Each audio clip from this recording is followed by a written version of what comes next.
ज्ञान वाणी का नव उपहार, पहुंची शिक्षा के द्वार, पढ़ी लिखी और बनी कुशल, ज्ञान वाणी का उद्देश्य सफल। ज्ञान वाणी। नमस्कार श्रोताओं, स्वागत है आप सभी का हमारे ज्ञानवर्धक कार्यक्रम साप्ताहिक ज्ञान पत्रिका में। आज के अंक में आपके साथ हूँ मैं हरप्रीत कौर। श्रोताओं, जीवन में सफलता प्राप्त करने और कुछ अलग करने के लिए शिक्षा सभी के लिए एक बहुत ही महत्वपूर्ण साधन है। ये हमें आत्मनिर्भर बनाती है और बेहतर अवसरों के द्वार खोलती है। ये मानव के उज्जवल भविष्य के लिए आवश्यक यंत्र होने के अलावा देश के विकास और प्रगति में भी बहुत महत्वपूर्ण भूमिका निभाती है। इन्हीं सब बातों को ध्यान में रखकर हम अपने कार्यक्रम के माध्यम से ऐसी जानकारियां अपने श्रोताओं के लिए लाते हैं जिनके उपयोग से वे अपने भविष्य को एक नई दिशा दे सकते हैं। तो चलिए कार्यक्रम में आगे बढ़ते हैं और सबसे पहले आपको सुनवाते हैं इग्नू से संबंधित मुख्य जानकारियां संक्षेप में। इग्नू में जुलाई 2023 सत्र के लिए एडमिशन जारी। इग्नू करने जा रहा है कैंपस प्लेसमेंट ड्राइव का आयोजन। और जानकारी देंगे newly launched PG diploma in environmental studies programme की। आप सुन रहे हैं साप्ताहिक ज्ञान पत्रिका सिर्फ ज्ञानवाणी FM 105.6 मेगाहर्ट्ज पर। इंदिरा गांधी राष्ट्रीय मुक्त विश्वविद्यालय के जुलाई 2023 के एकेडमिक सत्र में एडमिशन्स अभी भी जारी हैं। अगर आप इग्नू के विभिन्न सर्टिफिकेट, डिप्लोमा और डिग्री प्रोग्राम्स में एडमिशन लेना चाहते हैं, तो आप इग्नू की ऑफिशियल वेबसाइट www.ignu.ac.in पर विजिट कर सकते हैं। वेबसाइट से आप प्रोस्पेक्टस डाउनलोड करके इग्नू द्वारा ऑफर किए जा रहे विभिन्न पाठ्यक्रमों की विस्तृत जानकारी भी प्राप्त कर सकते हैं। हम आपको बता दें कि इग्नू में ओपन एंड डिस्टेंस लर्निंग यानी ODL और ऑनलाइन दोनों ही मोड्स में पाठ्यक्रम संचालित किए जाते हैं। ODL प्रोग्राम्स में एडमिशन लेने के लिए आपको ignuadmission.samarth.edu.in पर लॉगिन करना होगा और ऑनलाइन प्रोग्राम्स में एडमिशन लेने के लिए आपको ignuiop.samarth.edu.in पर लॉगिन करना होगा। एडमिशन और री रजिस्ट्रेशन से संबंधित अधिक जानकारी देते हुए इग्नू के रीजनल सर्विसेज डिवीजन से deputy director doctor Vinita Katiyar ने हमें बताया, इग्नू द्वारा जुलाई 2023 सत्र के लिए दाखिले की तिथि बढ़ा दी गई है। अंतिम तिथि 31 जुलाई 2023 है। जिन विद्यार्थियों को किसी भी डिग्री, डिप्लोमा, सर्टिफिकेट प्रोग्राम में एडमिशन लेना है, वो अपनी एप्लीकेशन ऑनलाइन पोर्टल के माध्यम से 31 जुलाई 2023 तक जमा कर सकते हैं। इसके लिए सभी गाइडलाइंस उपलब्ध हैं और विद्यार्थी गाइडलाइंस को ऑनलाइन पोर्टल पर जाकर देख सकते हैं, चेक कर सकते हैं। साथ ही soft copy IGNOU common prospectus की विश्वविद्यालय की वेबसाइट पर अपलोड कर दी गई है। उसमें भी बहुत विस्तृत जानकारी आप ले सकते हैं। री रजिस्ट्रेशन की अंतिम तिथि 31 जुलाई 2023 कर दी गई है और री रजिस्ट्रेशन उन विद्यार्थियों के लिए होता है जो विद्यार्थी पहले से ही किसी डिग्री लेवल के प्रोग्राम में एनरोल्ड रहते हैं और जिनको अपना नेक्स्ट सेमेस्टर या नेक्स्ट ईयर का दाखिला करना होता है। तो सभी जो ऑलरेडी एनरोल्ड विद्यार्थी हैं उनसे अनुरोध है कि वह अपना नेक्स्ट टर्म का रजिस्ट्रेशन जो कि ड्यू है उसको 31 जुलाई तक ऑनलाइन पोर्टल के माध्यम से पूरा कर सकते हैं। ऑनलाइन पोर्टल का लिंक जो है इग्नू की होम पेज पर अपलोड कर दिया गया है और इससे संबंधित आपको कोई भी जानकारी लेनी है तो आप अपने संबंधित क्षेत्रीय केंद्र पर भी संपर्क कर सकते हैं। इंदिरा गांधी राष्ट्रीय मुक्त विश्वविद्यालय अपने छात्रों के लिए 4 अगस्त 2023 को कैंपस प्लेसमेंट ड्राइव का आयोजन करने जा रहा है। इस ड्राइव के अंतर्गत छात्रों के लिए SBI life insurance company limited में यूनिट मैनेजर्स और बिजनेस डेवलपमेंट मैनेजर्स के पदों के लिए इंटरव्यूज कंडक्ट किए जाएंगे। इस प्लेसमेंट ड्राइव का आयोजन इग्नू के कैंपस प्लेसमेंट सेल और दिल्ली NCR के इग्नू रीजनल सेंटर्स द्वारा किया जा रहा है। जो भी छात्र इस प्लेसमेंट ड्राइव में पार्टिसिपेट करना चाहते हैं, उन्हें 4 अगस्त 2023 को इग्नू कैंपस में स्थित कन्वेंशन सेंटर में सुबह 9:30 बजे रिपोर्ट करना होगा। इस प्लेसमेंट ड्राइव से संबंधित अन्य सभी जानकारियों के लिए आप लॉग इन करें www.ignu.ac.in पर।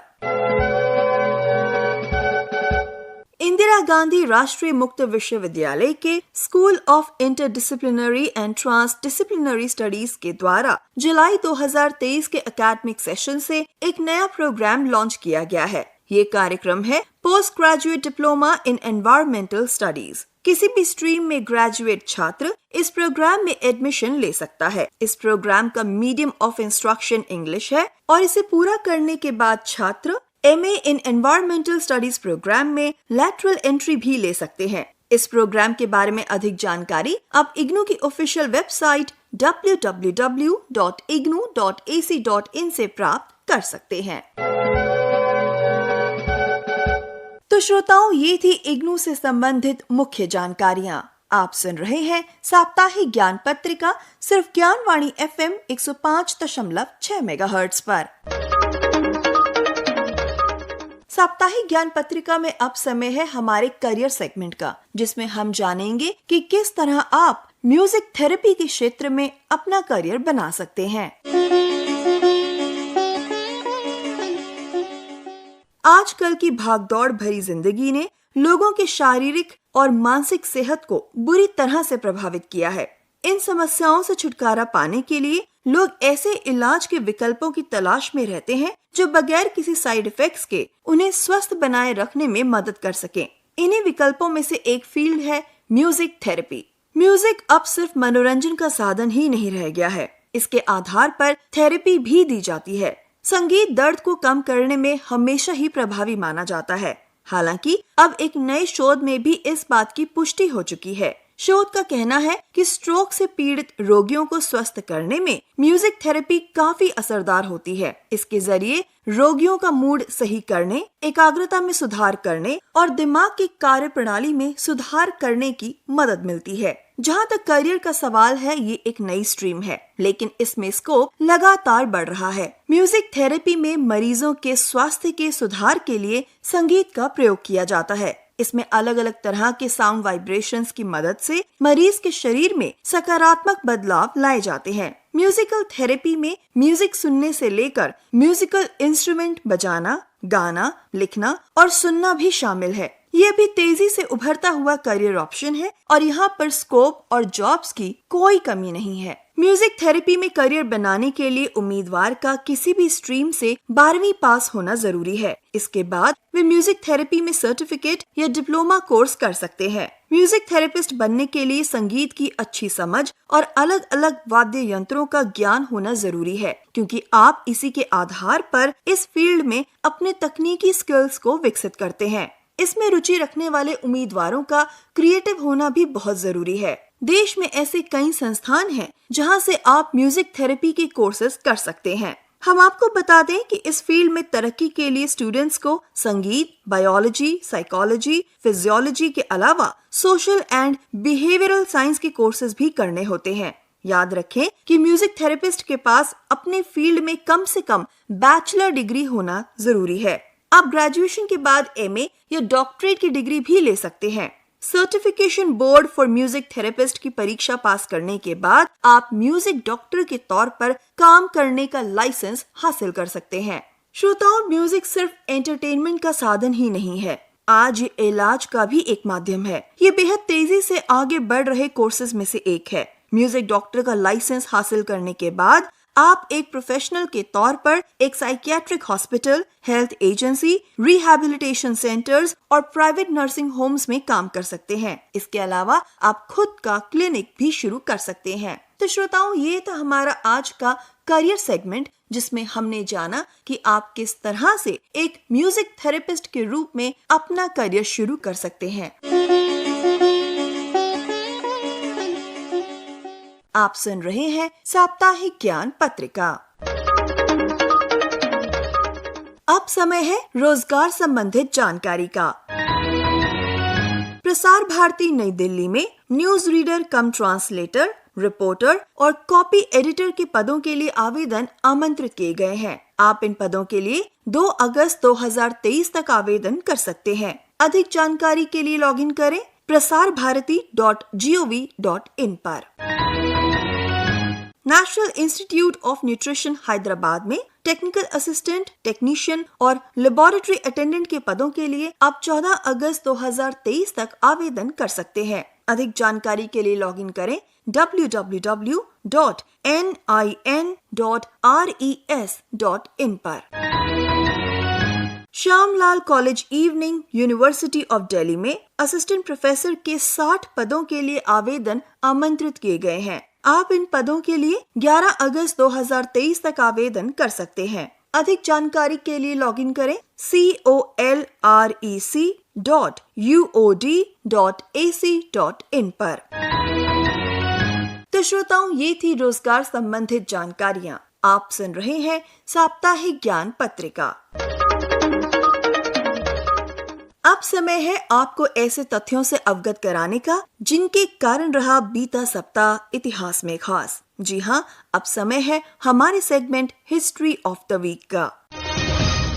23 जुलाई 1881 को अंतर्राष्ट्रीय जिम्नास्टिक संघ की स्थापना हुई थी। ये विश्व का सबसे पुराना अंतर्राष्ट्रीय खेल संगठन है।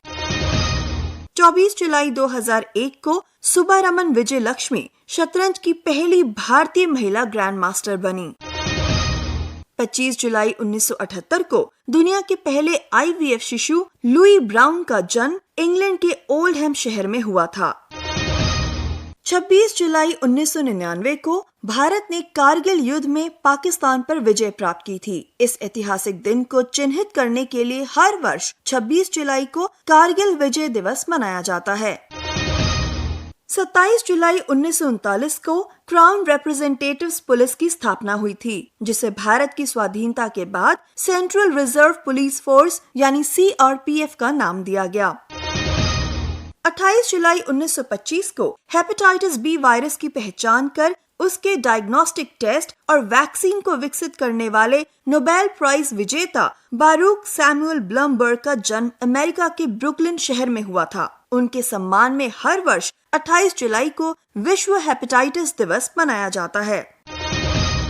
और 29 जुलाई 1957 को इंटरनेशनल एटॉमिक एनर्जी एजेंसी यानी IAEA का गठन हुआ था। इस संस्था का उद्देश्य विश्व में परमाणु ऊर्जा का शांतिपूर्ण उपयोग सुनिश्चित करना है। तो श्रोताओं, इन्हीं सब कारणों से रहा था बीता सप्ताह इतिहास में खास। आप सुन रहे हैं साप्ताहिक ज्ञान पत्रिका। साप्ताहिक ज्ञान पत्रिका में अब समय है हमारे स्पेशल सेगमेंट का, जिसमें आज हम जानेंगे वर्ल्ड हेपेटाइटिस डे के बारे में।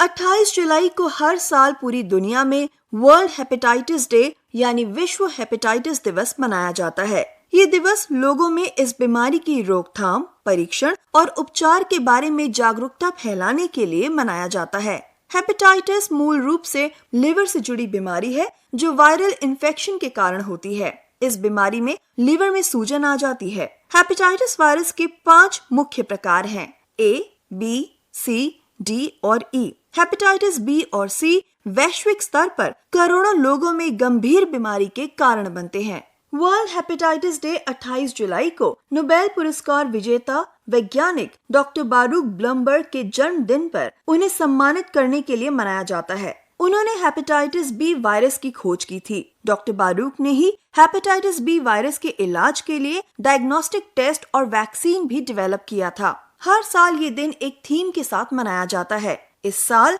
वर्ल्ड हेपेटाइटिस डे की थीम 1 लाइफ 1 लिवर रखी गई है। इस वर्ष का विश्व हेपेटाइटिस दिवस स्वस्थ जीवन के लिए लिवर के महत्व पर प्रकाश डालेगा। तो श्रोताओं, ये था हमारा आज का स्पेशल सेगमेंट, जिसमें हमने जाना कि आखिर क्यों मनाया जाता है वर्ल्ड हेपेटाइटिस डे।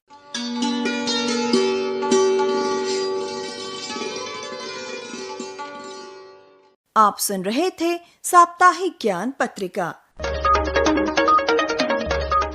इस कार्यक्रम को आप तक पहुंचाने के लिए तकनीकी सहयोग दिया पीपी शर्मा ने।